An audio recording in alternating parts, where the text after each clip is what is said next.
अगर आप SSC, MPPSC, railway, पटवारी या किसी भी कॉम्पिटिटिव एग्जाम की तैयारी कर रहे हैं, तो अभी इस चैनल को सब्सक्राइब करें और वीडियो को लाइक जरूर करें। अब जरा कल्पना कीजिए दो शासकों की।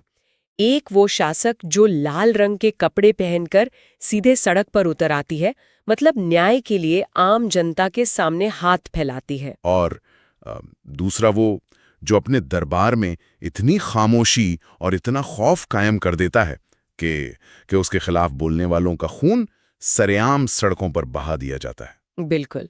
तो आज के इस डीप डाइव में हम दिल्ली सल्तनत के इन्हीं दो सबसे प्रभावशाली है ना और एक दूसरे से बिल्कुल विपरीत शासकों रजिया सुल्तान और बलबन के शासन का विश्लेषण करने वाले हैं। हाँ, और क्योंकि ये प्रतियोगी परीक्षाओं के लिए एक बहुत ही महत्वपूर्ण सत्र है, तो हमारा ये पूरा विश्लेषण आज सीधे हमारी स्लाइड आधारित नोट्स पर चलेगा। सही कहा, ताकि एग्जाम के लिए कोई भी जरूरी तथ्य ना छूटे। हम हर स्लाइड का शीर्षक स्पष्ट रूप से पढ़ेंगे, लेकिन सिर्फ तथ्यों को रटेंगे नहीं, बल्कि उस दौर की राजनीति को गहराई से समझेंगे। एकदम सही। इतिहास को सिर्फ राजाओं की सूचियों के रूप में देखना एक आम गलती है ना? असली इतिहास तो उन सत्ता के संघर्षों में छुपा है जो साम्राज्य को बनाते या बिगाड़ते हैं। बिना देर किए शुरू करते हैं। हमारी पहली स्लाइड का शीर्षक है रजिया सुल्तान और बलबन, दिल्ली सल्तनत का इतिहास, कोष्टक में शक्ति, संघर्ष और राजत्व। और इसके साथ ही स्क्रीन पर दूसरी हेडिंग है दिल्ली सल्तनत का संकट, इल्तुतमिश के बाद की चुनौती। तो इस संकट की जड़ में आखिर था क्या? देखिए, इल्तुतमिश एक बहुत ही मजबूत सुल्तान था, इसमें कोई शक नहीं है। लेकिन उसने प्रशासन चलाने के लिए एक ऐसी संस्था खड़ी कर दी थी जो बाद में खुद भस्मासुर बन गई। अच्छा, आप तुर्काने चहलगानी की बात कर रही हैं ना? बिल्कुल, वही 40 बेहद वफादार और ताकतवर तुर्क अमीरों का समूह, जिसे दल चालीसा भी कहा गया।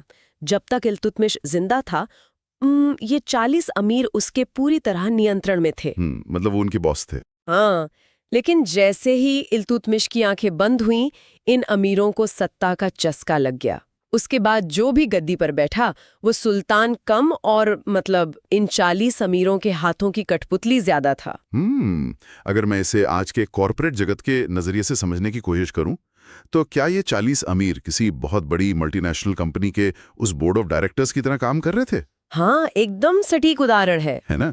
जो सिर्फ ऐसा कमजोर सीईओ कुर्सी पर बैठाना चाहते हैं जो उनकी हर बात पर सिर हिलाएं, ताकि कंपनी का सारा पावर पर्दे के पीछे से उसी बोर्ड के पास रहे। बिल्कुल, ये तुर्क अमीर किसी भी ऐसे व्यक्ति को गद्दी पर बर्दाश्त ही नहीं कर सकते थे जो अपने स्वतंत्र फैसले लें।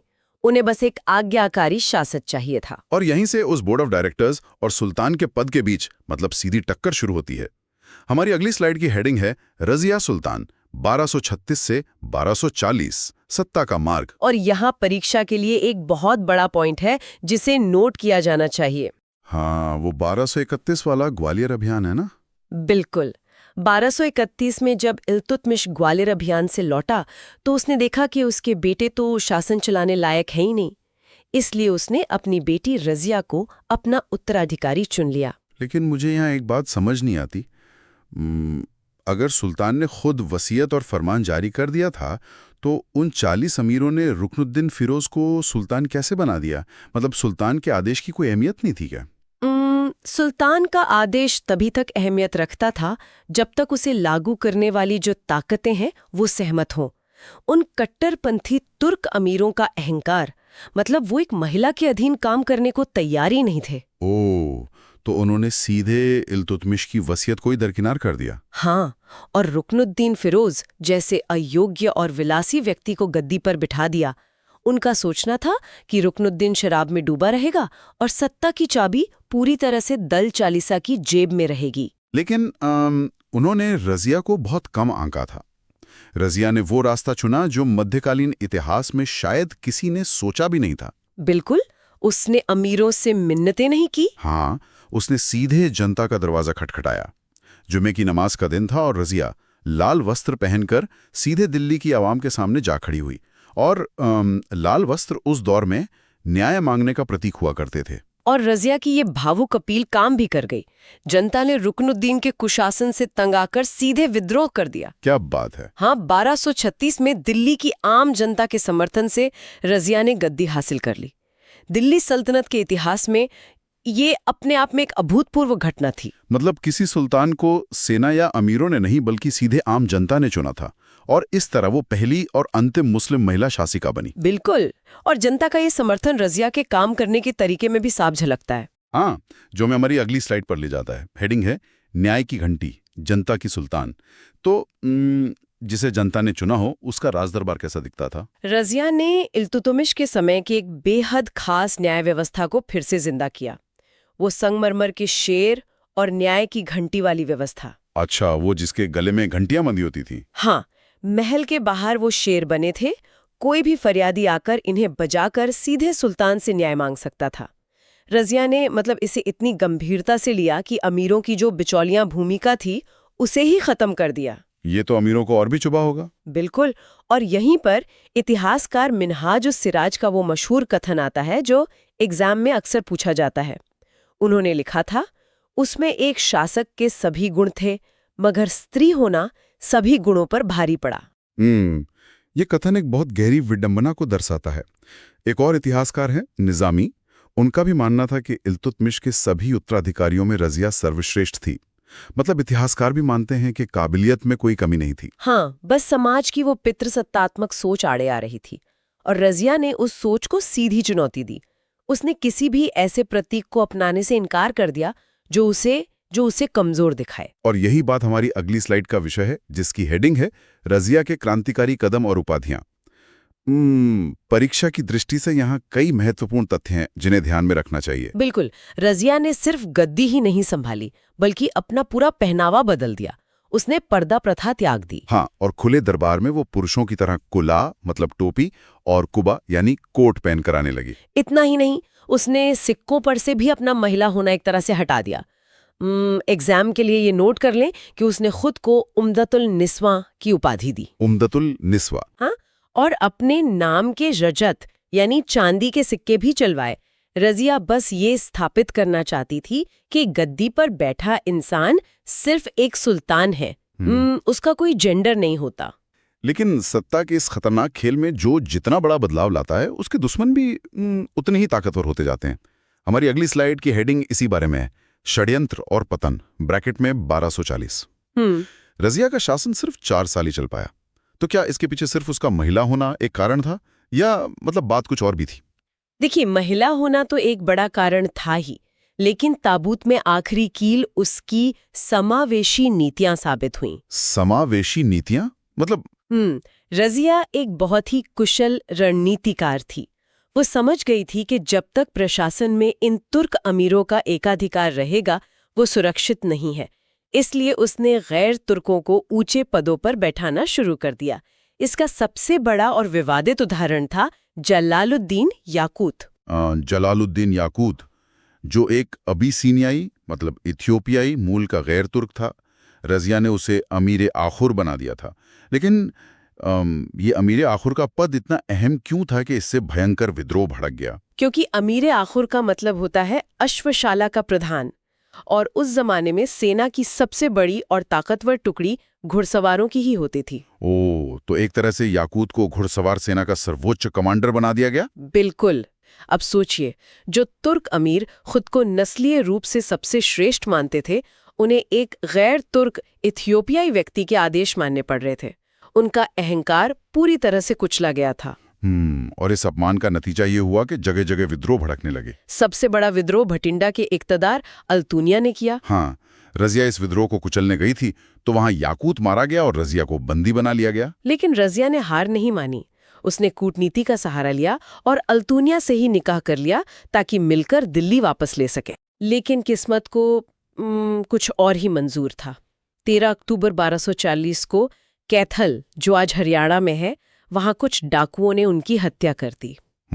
एक बहुत ही दुखद अंत। हाँ, और रजिया की इस मौत पर इतिहासकार हबीबुल्लाह ने एक बहुत ही सटीक बात कही है, जो एग्जाम में कोटेशन के तौर पर पूछी जा सकती है।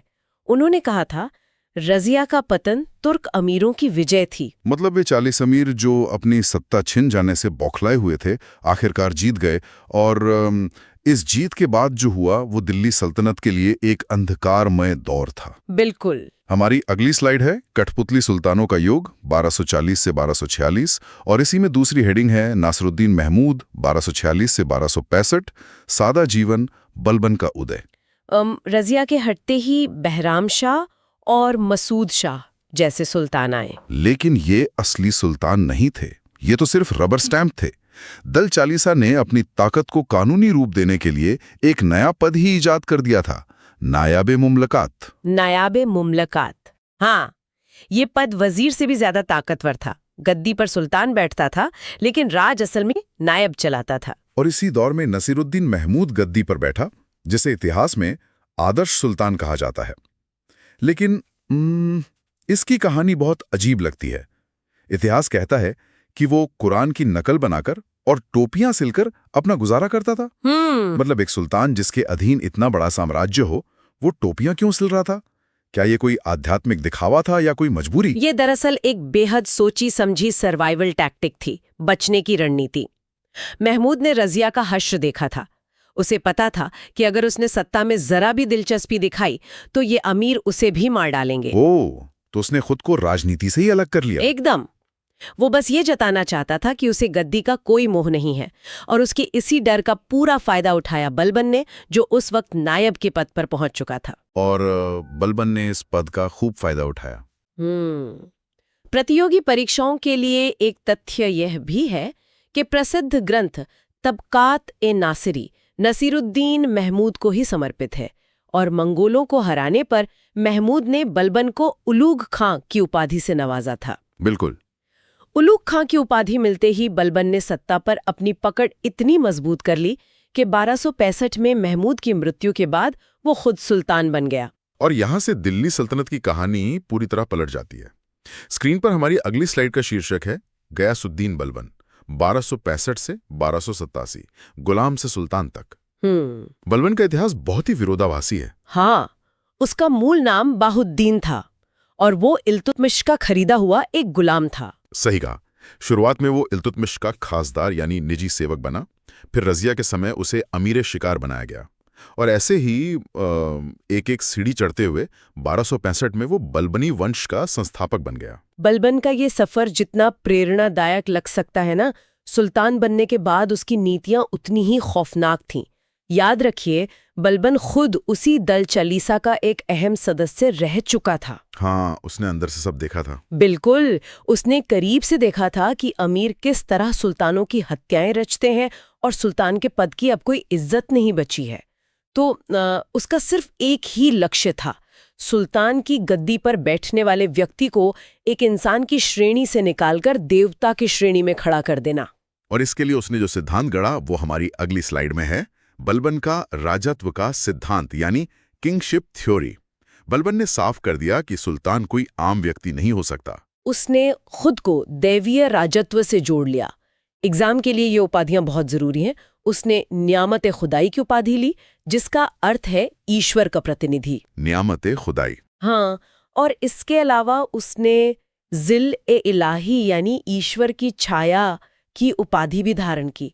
इसका मनोवैज्ञानिक असर ये था कि अगर कोई अमीर सुल्तान की बात टालता है तो वो सिर्फ एक राजा से बगावत नहीं कर रहा है, बल्कि सीधे ईश्वर से बगावत कर रहा है। लेकिन यहाँ मुझे एक बहुत बड़ा पाखंड नजर आता है। जो व्यक्ति खुद एक गुलाम था, वो सुल्तान बनते ही भयंकर नस्लवादी हो गया। बलबन का वो प्रसिद्ध वाक्य है ना कि तुच्छ परिवार के व्यक्ति को देखकर मेरा हाथ तलवार पर चला जाता है। ये कितनी बड़ी विडंबना है। देखिए, ये विडंबना नहीं बल्कि अपने अतीत को मिटाने की एक हताश कोशिश थी। बलबन को हमेशा ये डर सताता था कि अमीर उसे एक पूर्व गुलाम के रूप में ही देखेंगे। अच्छा, इन्फीरियोरिटी कॉम्प्लेक्स। बिल्कुल, इसलिए उसने प्रशासन से सभी गैर तुर्कों को निकाल दिया। वो साबित करना चाहता था कि उसके खून में कोई मिलावट नहीं है और सत्ता पर सिर्फ कुलीन लोगों का ही अधिकार है। पारी अनुशासन। उसने जो फारसी परंपराएं लागू की, क्या वे सिर्फ उसके अहंकार को संतुष्ट करने के लिए थीं? अगर हम इसे सिर्फ अहंकार मानेंगे तो ये इतिहास की एक बहुत सतही समझ होगी। ये दरअसल एक मनोवैज्ञानिक युद्ध था। परीक्षा के दृष्टिकोण से ये दो शब्द बहुत अहम है, सिजदा और पायबॉस। सिजदा मतलब घुटनों के बल बैठकर सिर झुकाना, और पायबोस यानी सुल्तान के पैर चूमना। अब इसके पीछे की राजनीति समझिए।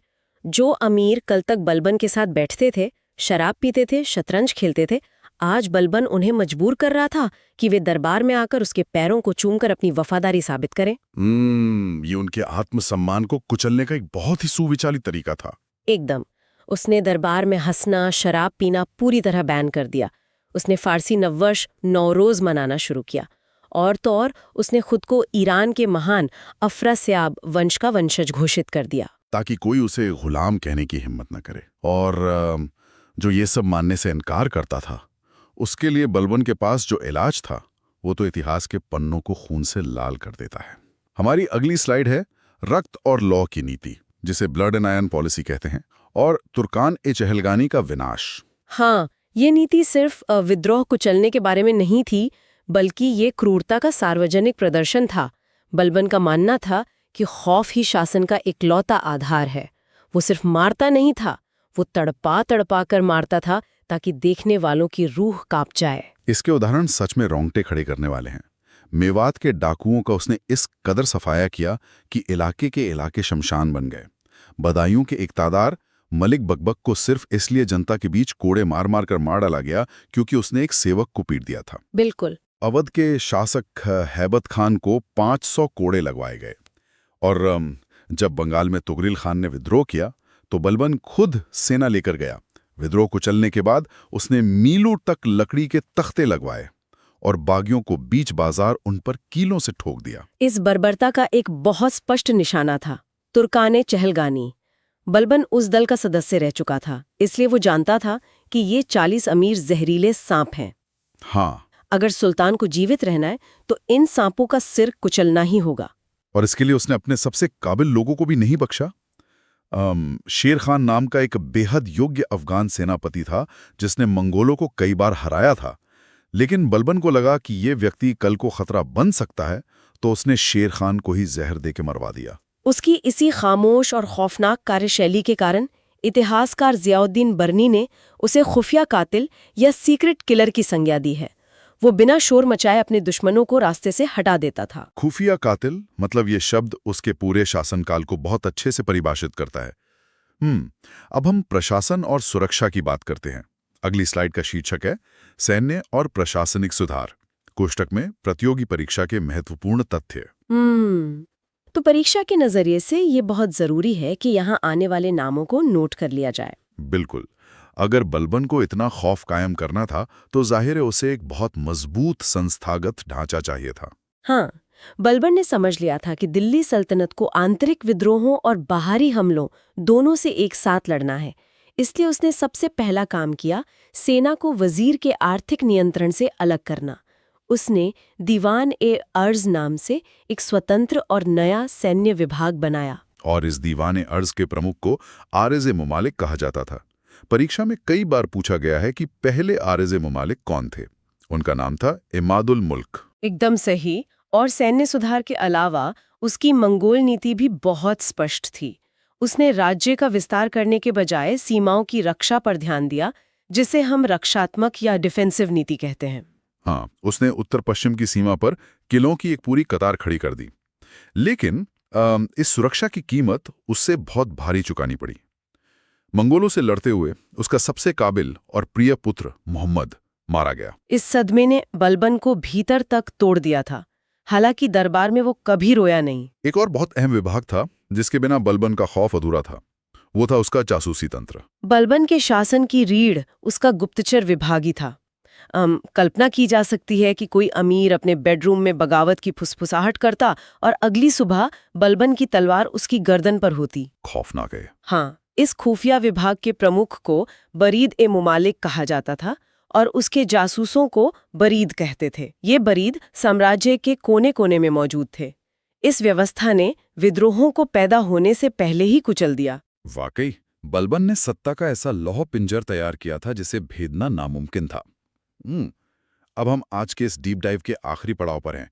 हमारी अंतिम स्लाइड का शीर्षक है निष्कर्ष, रजिया बनाम बलबन, कोष्ठक में तुलनात्मक विश्लेषण। तो अगर हम इतिहास के पन्नों पर रजिया और बलबन को आमने सामने खड़ा करें तो हमें क्या तस्वीर दिखती है? देखिए, दोनों के सामने समस्या एक ही थी, सुल्तान के पद की गिरती हुई गरिमा को बचाना और उन 40 सत्ता लोलुप अमीरों की तानाशाही को तोड़ना।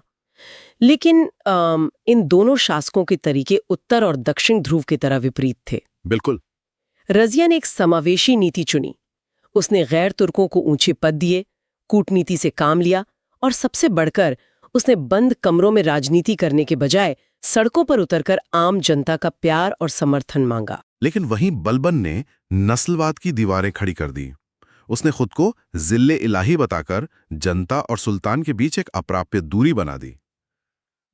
रज़िया ने जहां जन समर्थन से राज करना चाहा, वहीं बलबन ने रक्त और लोह की नीति से लोगों के दिलों में सिर्फ और सिर्फ खौफ भरा। और इतिहास ने दोनों को अलग अलग अंजाम दिए। रज़िया ने कूटनीति और समावेश का रास्ता चुना, लेकिन दल चालीसा के षड्यंत्रों का शिकार होके अपनी जान गंवा बैठी।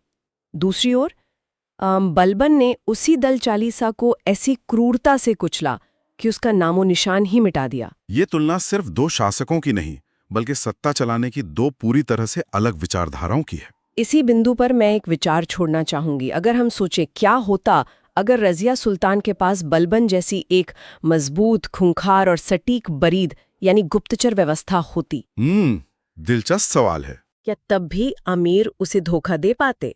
या फिर इसका उल्टा सोचिए, अगर बलबन ने अपने खौफ और क्रूरता को त्याग कर रज़िया की तरह आवाम के बीच जाकर उनका सच्चा समर्थन मांगा होता, तो क्या तब भी दिल्ली सल्तनत का इतिहास इतना रक्त-रंजित होता? आखिर एक साम्राज्य को स्थायी रूप से चलाने के लिए शासक को क्या चाहिए? जनता का प्यार या उनकी रगों में दौड़ता खौफ? ये एक ऐसा सवाल है जिसका जवाब सदियों से राजनीति विज्ञान ढूंढ रहा है। और इसी गहरे सवाल के साथ आज का ये विस्तृत विश्लेषण हम यहीं समाप्त करते हैं। अगर आपको ये जानकारी पसंद आई हो तो वीडियो को लाइक करें, अपने दोस्तों के साथ शेयर करें और ऐसे ही आसान भाषा में पढ़ने के लिए एडुअचीव क्लासेस को सब्सक्राइब करना ना भूलें।